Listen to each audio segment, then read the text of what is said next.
Hi, my name is Evan Frerichs. This is my wife Liz. And in 606 696 need the timer. days. 696 days, I'll be 40 years old. And by that time, we both want to be masters of slow hustle. Yep. So what's slow hustle? How are we going to do it if we don't know what it is? So slow hustle is this idea that you can work faster by slowing down.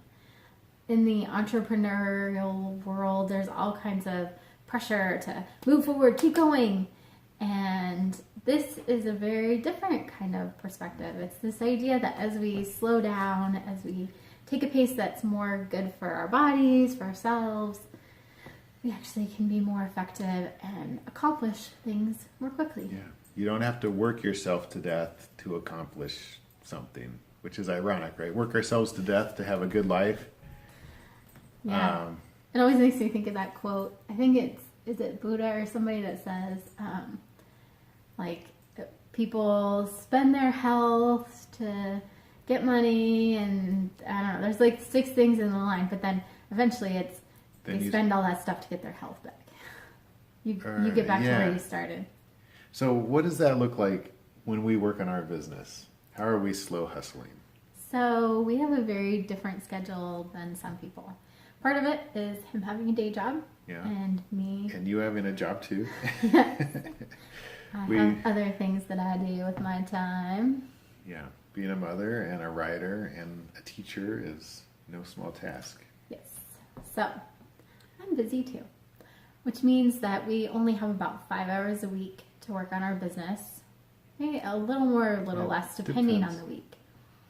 But we try to just use that time as faithfully as we can. It's hard not to compare ourselves to other people, though. We try not to, other entrepreneurs, other friends, but we do our best to try to just figure out where we're supposed to be today and work on that. Yeah, and I was actually really encouraged. I watched a video on slow hustle yesterday that was, I can't even remember who was doing it. It was something on impact theory, I'm pretty sure. But I had just watched another video that was like, go hardcore. You can't control whether people are more talented than you, but you can control if you work harder than everyone. And I was feeling a little overwhelmed by that. But. Yeah. Well, I mean, we both like Casey Neistat and think he's inspiring, but his whole thing is work harder. He has it tattooed on his arm so that if he ever forgets or feels like a slacker, he just has to look at his tattoo and starts working hard. Work harder. I mean, and he's a successful guy. I think it comes down to values too. We believe in trying to have a family that makes sense, that's functional, that is full of love and life. And so if there's anything that we're like, oh, let's work harder on this, it's going to be let's work harder on our family, and hopefully the business will catch up, and be there. Yeah, I mean, it is very interesting because we try to make sure we have margin. We know too many people who have destroyed their marriages in the process of trying to start a business. So we try to make sure that we have time for our marriage and time for our kids. We don't want to destroy our relationship with them either. So it's a very different kind of process than some people who are able to work, 9 to 9 or whatever it is. Yeah. Another nice thing about slow hustle is, and I can't remember this guy's name. I think it's Andy something. I'll link to it because he's got some YouTube videos. But anyway, he talks about building into your day.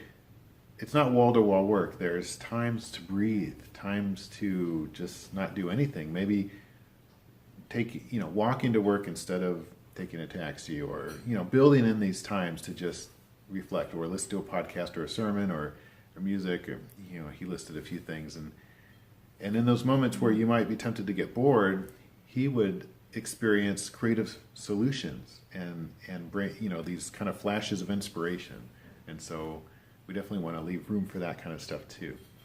I love the idea that we have that margin, and out of that margin then we can work out of overflow rather than overwhelm.